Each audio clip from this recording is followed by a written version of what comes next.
성경과 역사 첫 번째 시간을 갖겠습니다. 미가서 6장 8절 우리가 잘 아는 말씀 같이 읽겠습니다. 사람아, 주께서 선한 것이 무엇임을 내게 보이셨나니 여호와께서 내게 구하시는 것은 오직 정의를 행하며 인자를 사랑하며 겸손하게 내 하나님과 함께 행하는 것이 아니냐. 아멘. 이 말씀이 어떻게 보면은 구약 성경에 있어서 핵심적인 말씀이다. 성경 학자들이 그렇게 얘기하고 있어요.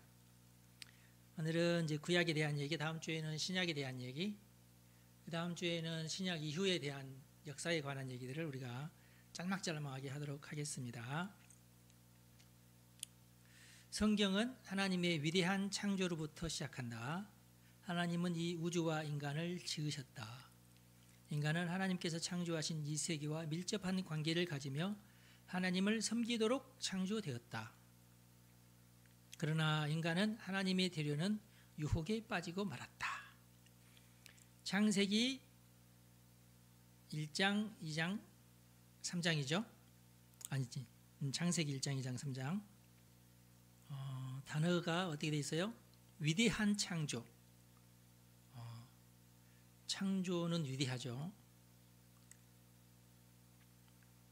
많은 사람들이 그 기준을, 과학의 기준을 두고 있으니까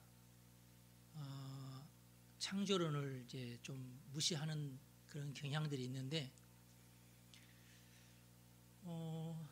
과학이 창조론을 무시할 만한 어떤 위치에 있다고 보진 않아요. 왜 그러느냐? 창조론은 그래도 처음부터 끝까지 간략하게 과학적이진 않지만 잘 설명을 해내고 있어요.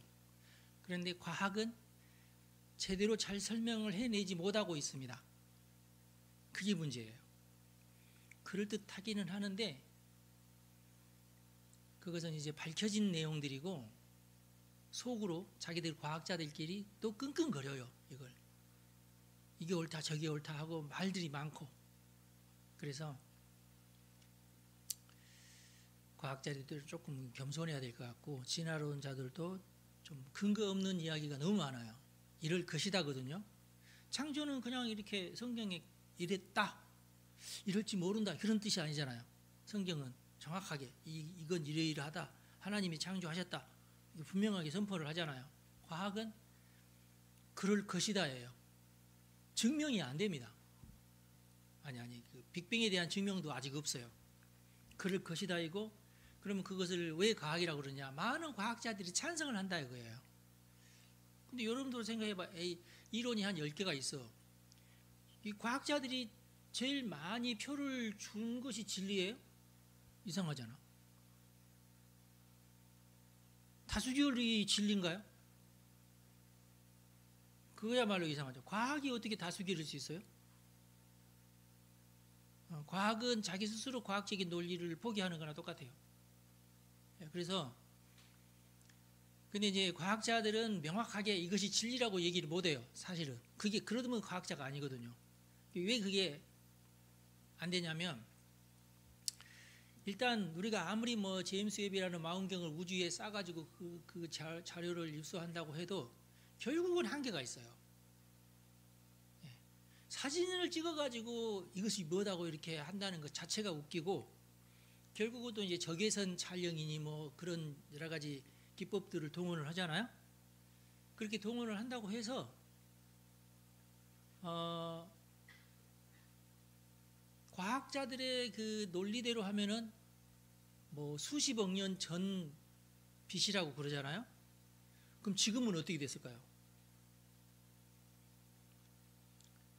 빅뱅이 일어난 지 우리 지구만으로도 지금 50억 년이라고 그러잖아요. 네, 빛이 50억 년 동안 달려왔대. 그럼 빅뱅은 훨씬 그 이전이잖아요. 그럼 50억 년이 넘어 50억 년 이전이잖아요. 그럼 지금 우리가 제임스 웹 망원경으로 지금 포착하고 있는 그 빛들은 50억 년 이전의 빛들이잖아요. 그럼 지금 현재는 어떻게 됐는지 모르잖아요. 근데 이제 성경은 이걸 우리에게 증명하려고 하는 게 아니라 선포하는 겁니다. 이렇게 했다. 하나님께서 이렇게 했다. 그러니까 이 성경만큼 우리가 믿음으로 받아들이는, 과학은 믿음으로 받아들일 수 없어요.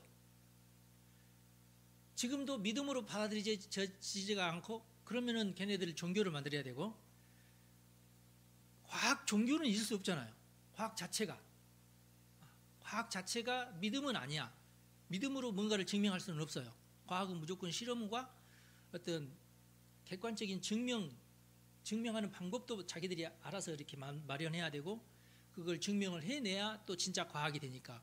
근데 지금으로서는 이 우주 전체에 관한 모든 것들이 증명도 안 되고 가설도 각각이고 제각각이고, 결국은 다수결인데 다수결이 절대 진리는 아니다. 우리 기독교인만이라도 이 사실을 정확하게 잘 깨닫고 있어야 된다 하는 겁니다. 그런데 성경은 믿음을 우리에게 요구하고 있다. 하나님을 믿으라는 거고, 하나님은 전지전능하시다는 거, 그래서 하나님이 다 창조하신 것이라는 거. 그리고 그렇게 한다고 해서 설명이 안 되는 게 아니라 오히려 설명이 쉬워요. 나머지가 굉장히 쉬워져요. 합리적이 되지고 논리적이 되지고 그래요. 오히려 그렇다. 그 다음에 제일 이제 그 샤킹하고 반갑기도 하고 놀라운 얘기가 뭐냐면은, 하나님이 인간을 창조하셨는데 하나님은 인간과의 특별한 관계를 가지고 계신다. 이게 이제 우리들에게는 가장 큰 어떤 이슈가 되죠. 그래서 우리가 제일 관심을 가져야 될 게 누구냐? 하나님이시다.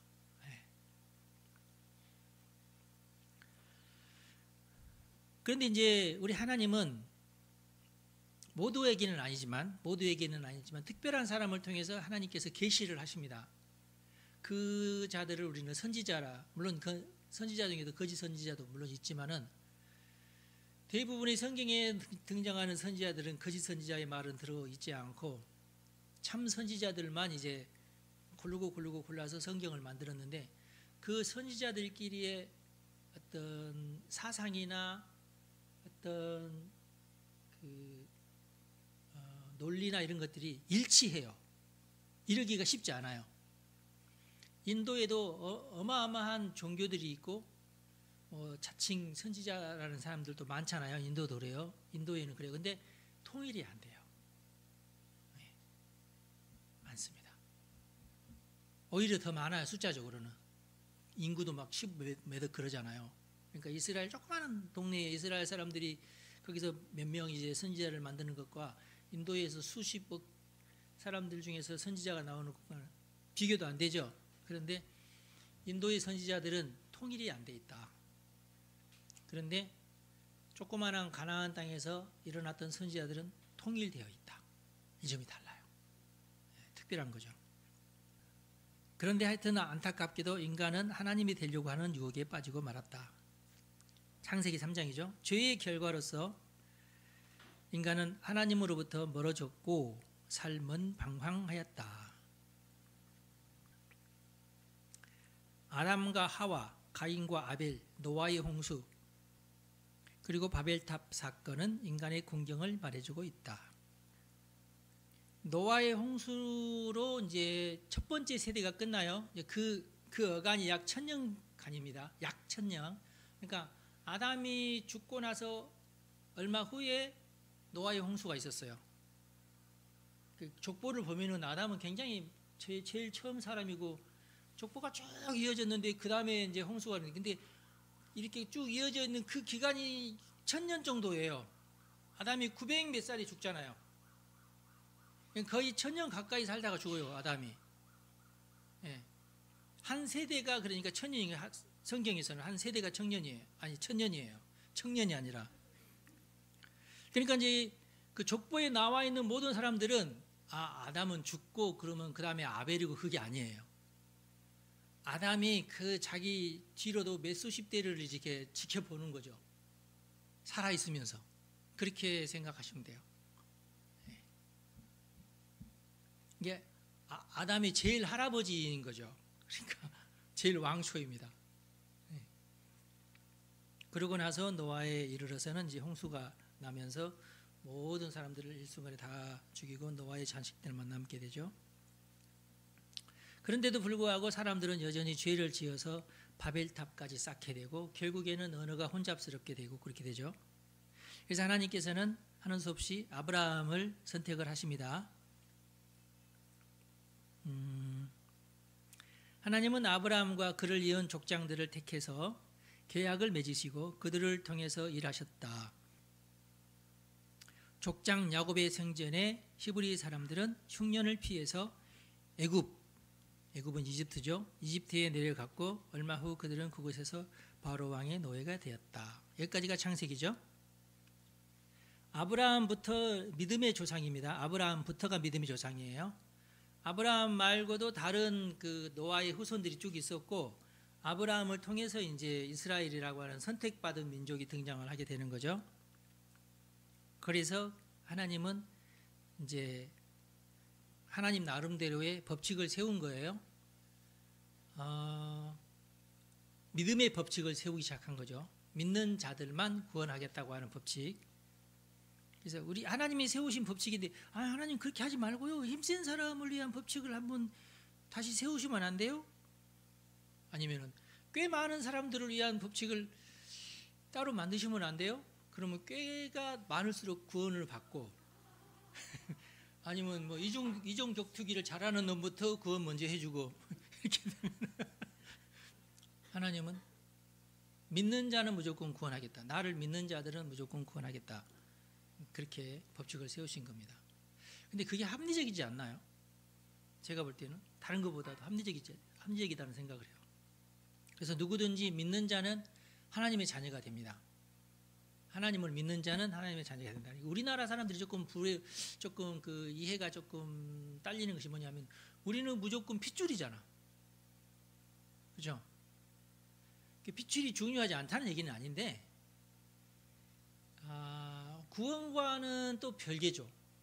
구원과는.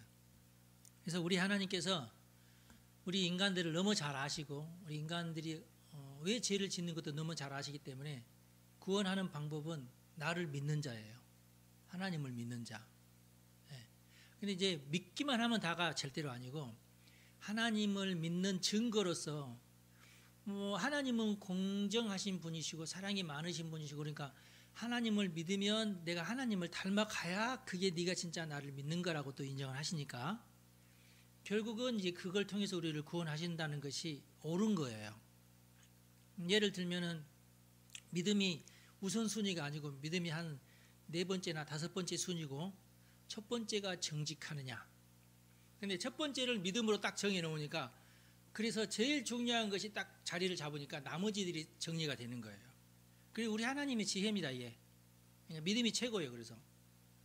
그래서 이제 이 진짜 믿음이냐 가짜 믿음이냐를 두 번째 가치가 증명하고 세 번째 가치가 증명하고 그렇게 되는 거예요. 쌈 잘하는 놈 우선 하면은 다 틀어지는 거야. 이제 모든 것이. 근데 하나님은 믿음이 있는 자를 먼저 내가 기준으로 삼겠다. 딱 이렇게 못을 박아 놓으니까 그것으로 모든 인류의 어떤 행태를 다 이렇게 정리를 하면서 다스릴 수 있어요. 그래서 우리가 이 사실을 성경에서 우리 그렇게 말씀하셨으니까 그걸 믿고 나가야 됩니다. 그리고 이제 네가 나를 믿느냐? 그럼 내가 너와 계약을 하겠다. 바로 또 계약이 나오죠. 무슨 계약이에요? 네가 나를 믿고 내가 하라는데도 네가 순종을 하면 내가 복을 주겠다. 근데 만약에 그렇다고 해놓고 순종 안 하면은 네 믿음은 헛것이다. 그렇죠? 그러면 나는 너에게 약속한 복을 내가 주지 않겠다. 이렇게 되는 겁니다. 이 원칙은 계속 이어지는 거예요. 오늘날까지 계속. 여러분들이 그러니까 그런데 이제 누구부터 복을 받았어요? 아브라함도 물론 복을 받았지만은 정말 진짜 복을 받은 자는 이삭이 아니고 야곱도 아니고 물론 이제 아브라함보다 이삭이 더 복을 받았고 이삭보다는 야곱이 더 복을 받았고 야곱보다는 요셉이 더 복을 받고 그랬잖아요. 갈수록 더 복을 많이 받죠. 받지만은 그 기준은 역시 또 믿음이에요. 그 믿음을 물려받았느냐가 중요하죠. 이삭이 아들을 낳는데 야곱을 낳고 에서를 낳고 그랬는데 에서는 믿음을 물려받지 않았죠. 그러니까 축복의 경로가 에서 쪽으로 흘러가지 않고 야곱 쪽으로 흘러가는 거예요. 이렇게. 그게 중요하죠. 그리고 야곱의 자녀 중에도 12자녀가 나왔지만은 누가 제일 믿음이 좋았어요? 요셉이 좋았어요. 요셉이. 그러다 보니까 그 복이 요셉으로 이렇게 흘러가는 거예요. 그렇죠? 그러니까 이제 여러분들도 이 사실을 명심을 하시고, 그러면 하나님께서 나에게 복을 주신다고 했으니까 내 복이 누구를 통해서 흘러갈까? 요걸 계산을 하셔야 돼요. 그래서 저는 중립을 지킵니다. 모세와 양이 가운데. 저도 나름대로 꼼수를 부려야 돼. 그렇죠? 그쪽은 하나밖에 없어서 다행입니다. 정신 바짝 차려. 아싸, 복을 다 내 거다. 아니야. 네가 믿음을 물려받지 않은 이상은 다 꽝이야. 정신 바짝 차려야 돼. 그래서 이 전통이 오늘날까지도 계속 이어오잖아요. 하나님은 그의 종 모세를 불러서 이스라엘을 해방시키는 도구로 삼았다. 그들은 애굽에서 나와 홍해를 건너고 시내산으로 가서 하나님과의 언약인 십계명을 받았다. 모세 이야기는 또 굉장히 재밌는 이야기인데 뭐 그것까지 다 하다가는 한도 없고 끝도 없으니까 모세를 불러서 십계명을 시내산에서 십계명을 공표를 하시고 언약을 맺습니다. 십계명은 그러니까 약속의 계명, 그래서 언약이라고 그래요. 너는 이렇게 해라. 그러면 내가 복을 주겠다. 그러니까 십계명도 안 지키면서 복을 받겠다고 생각하시는 것은 좀 안 되고 하나님과의 계약을 잘 맺어야 됩니다. 이제 지금에 와서는 그 우리 청년들 조사를 해보면은 비합의 청년들 조사를 해보면은 십계명을 모르는 애들이 좀 있어요. 교회에서 잘 안 가르친다는 얘기거든요. 제가 오전에도 잠깐 얘기했지만 자꾸 이 세속적인 어떤 그 윤리의 기준이 어떤 성경에서 말하는 그 십계명과 잘 안 어울리거든요.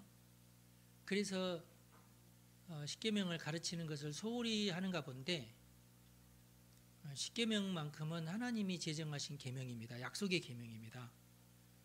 정말 예수 믿는 자녀들이 복받게 하고 싶으면은 십계명을 잘 가르쳐야 됩니다.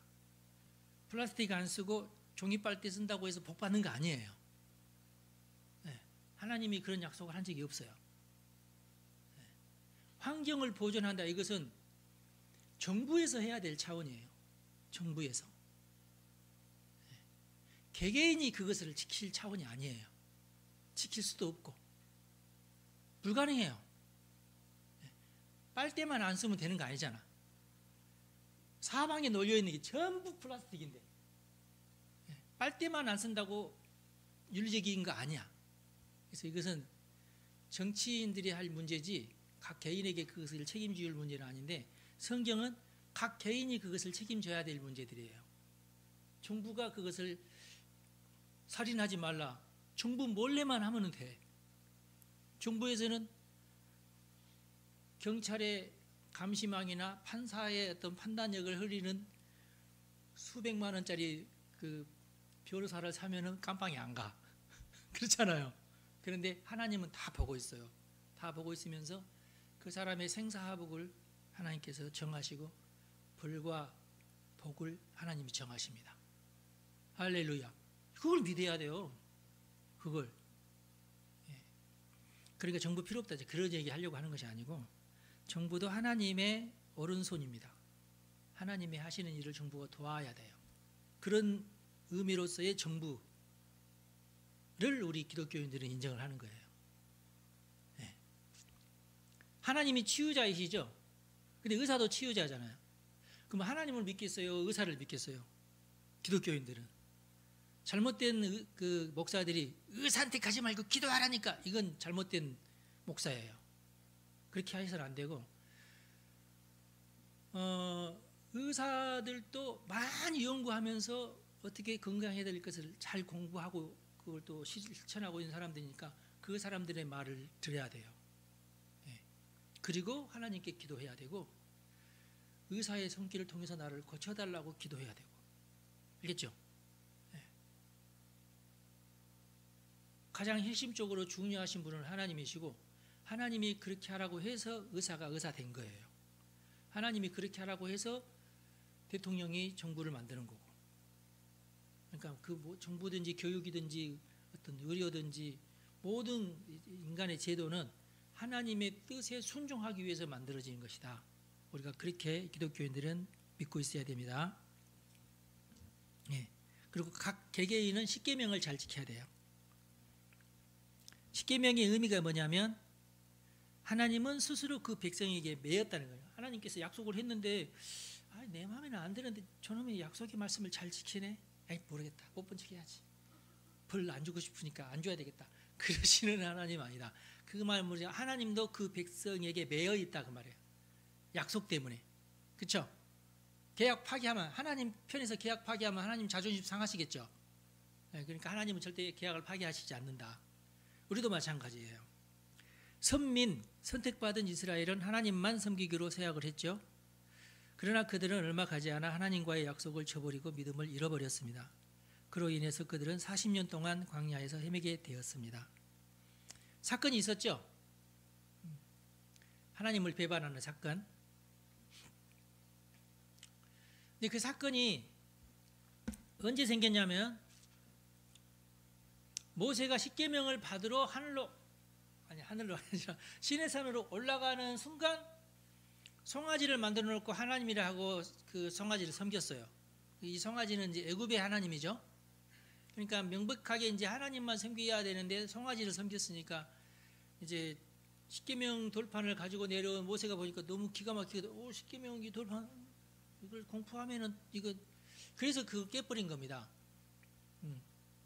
그래서 다시 받잖아 가서.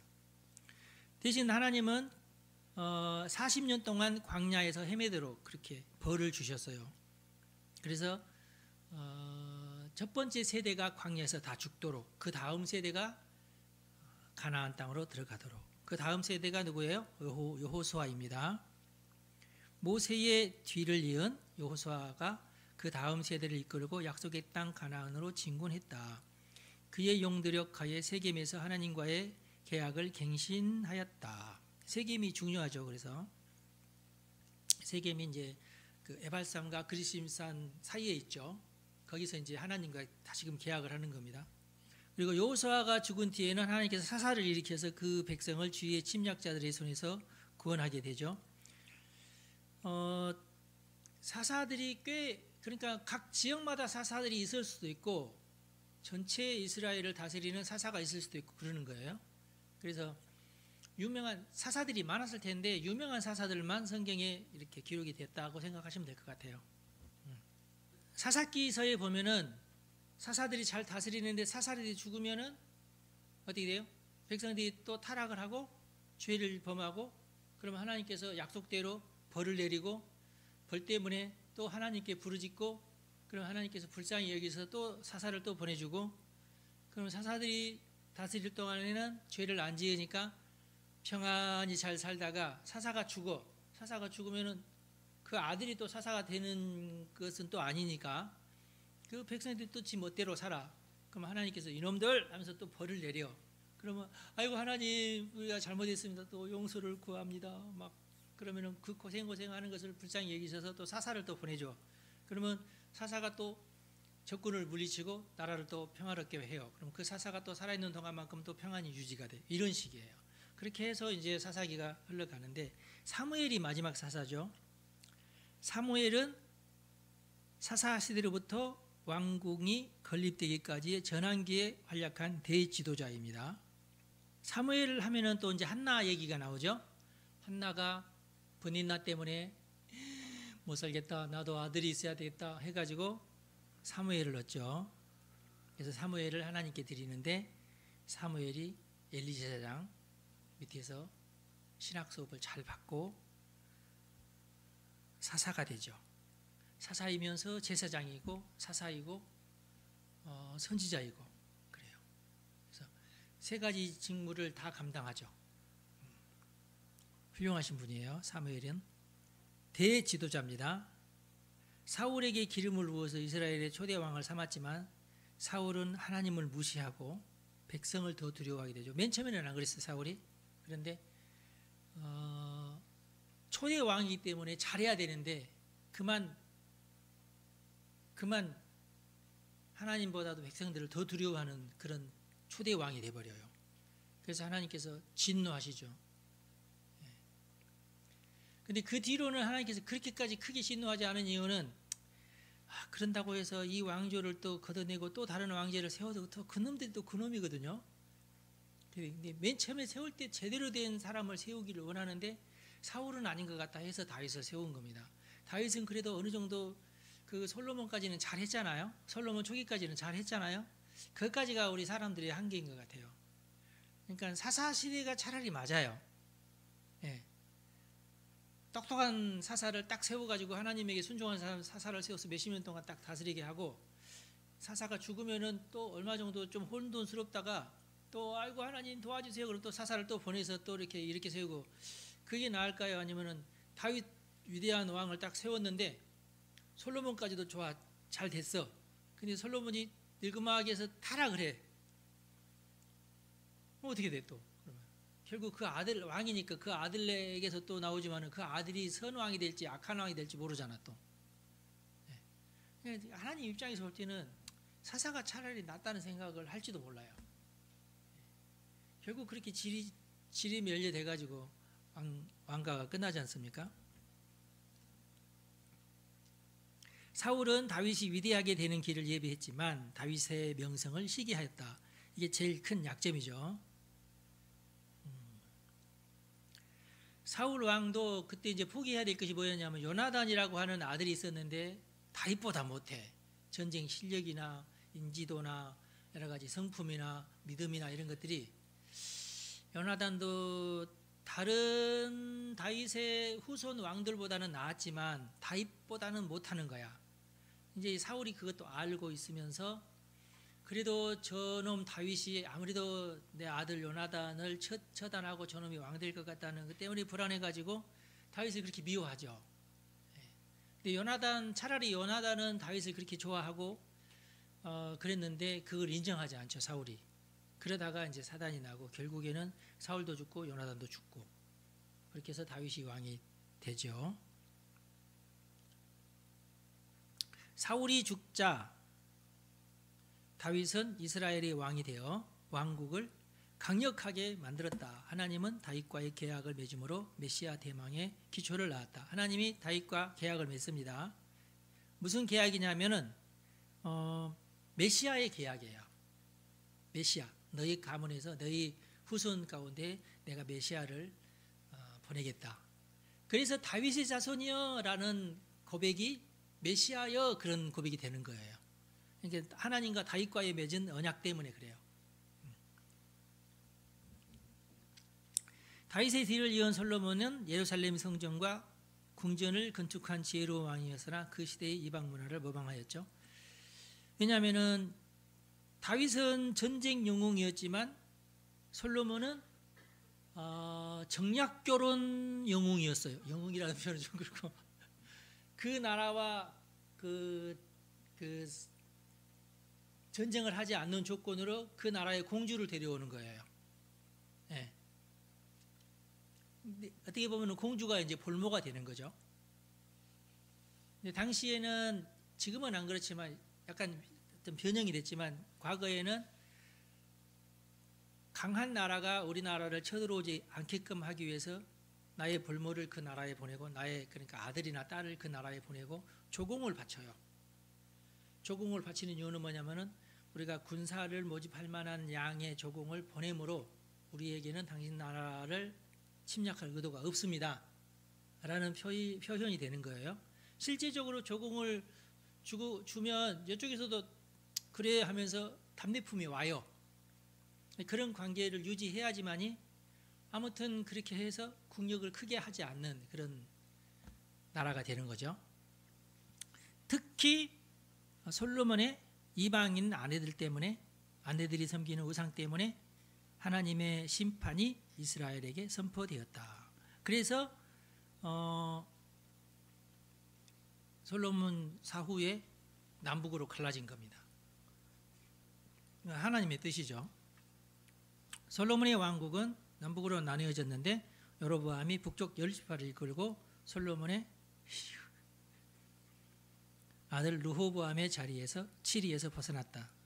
얼마 전에 제가 설교에서 했던 말이죠. 북쪽 이스라엘을 다스리는 대부분의 왕들은 하나님을 섬기지 않았고 예언자들은 종교적이고 도덕적인 부패를 보고 끊임없이 하나님의 심판을 외쳤다. 이 북왕국이 주전 721년 아수르에게 망한 것은 하나님의 두 번째 심판이었다. 때를 같이하여 남쪽 유다는 어찌했느냐? 하나님의 의와 사랑에 비추어 볼 때에 형편없었다. 예언자 미가는 공의를 행하며 인자를 사랑하며 겸손히 내 하나님과 함께 행할 것을 외쳤다. 이것도 제가 했죠. 요시야 왕 때 잠깐 종교 개혁을 일으켰지만 백성들 마음속에 뿌리를 내리는 종교 개혁이 되지는 못했고 그냥 요시야 왕이 죽으면서 시들고 말았어요. 그 시대는 불순종으로 인한 결과를 경고하는 예언자들의 말들이 가득 차 있는 시대였다. 하박국은 의인은 믿음으로 살리라고 외쳤다. 예레미야는 신실치 못한 백성과 부패한 성전과 거짓 예언자를 공박하며 나라가 망할 것이며 그러나 하나님께서 그 중에서 남은 자를 구원시킬 것과 새 다윗의 도래와 마음에 새길 새 계약을 선포했다. 예레미야가 참 중요한 일들을 많이 했어요. 예언에 보면은 그게 위대한 예언자예요. 이사야도 위대한 예언자지만 예레미야도 굉장히 위대한 예언자입니다. 그래서 끝내 남한국은 주전 587년 바벨론에게 망하고 북왕국은 아수리에게 망하고 남한국은 바벨론에게 망하고 침략한 나라의 포로로 끌려갑니다. 그러나 거기서 예언자들은 하나님의 은혜로운 경신을 선포했다. 여전히 거기 가서도 하나님을 잘 믿었어요. 그래서 페르시아의 고레스 왕은 이스라엘 포로민의 귀향을 허락을 했고요. 귀국한 이스라엘 유대인들은 수룹바벨은 총독 이름입니다. 총독 수룹바벨을 중심으로 성전을 건축하기까지 합니다. 이 두 번째 성전이니까 첫 번째 성전은 솔로몬 성전, 두 번째 성전은 수룹바벨 성전, 세 번째 성전은 헤롯 대왕이 성전을 세웠죠. 세 번째 성전. 근데 이 세 번째 성전은 그 기간이 너무 길어요.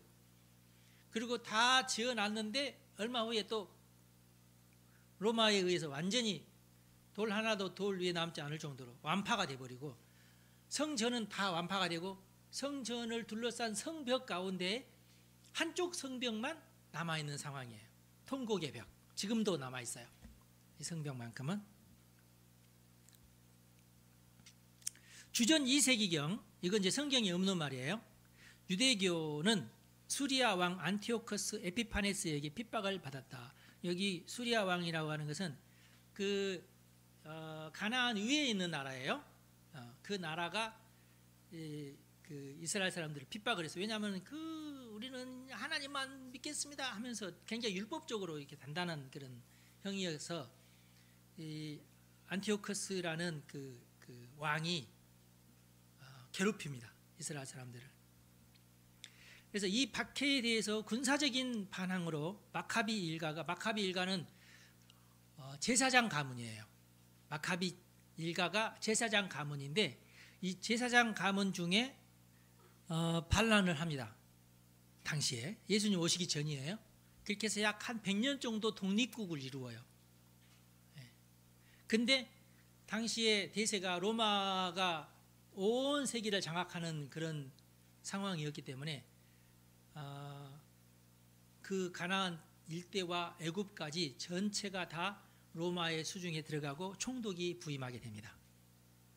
그래서 예수님이 태어날 때 당시에는 이미 로마가 지배를 하고 있던 시대가 됩니다. 그런데 다른 나라들은 다 총독이 지배를 하는데 이스라엘만큼은 헤롯 왕도 지배를 해요. 그래서 총독 직할령이 예루살렘을 중심으로 있고 그리고 유대 왕이 또 다스리는 또 지역이 따로 있고 그랬어요. 왜 그랬냐? 저 유대인들만큼 지독스럽게 우리 말을 안 듣는다. 그러니 저 나라에는 그냥 총독을 보내서 세금만 받자 해서 총독을 보낸 겁니다. 예. 왕도 군사력이 있고 그러지만은 제일 로마 군이 제일 싸움 잘하잖아요. 그래서 로마 군이 있는 곳은 예루살렘 그 총독 휘하에 있었어요. 예. 그리고 왕이나 이런 사람들은 어떤 우리나라 국회의원처럼 사내들인도 있고 그랬는데 그 사내들인들이 정하는 것은 그냥 민법에 관한 수준이었지 나라의 국가에 대한 어떤 법을 제정할 수는 없었고 그냥 잡범이나 이런 그 종교법 이런 정도의 선고만 했고 그렇게 생각하시면 돼요. 예수님 당시에는. 예. 자, 오늘은 여기까지 하겠습니다.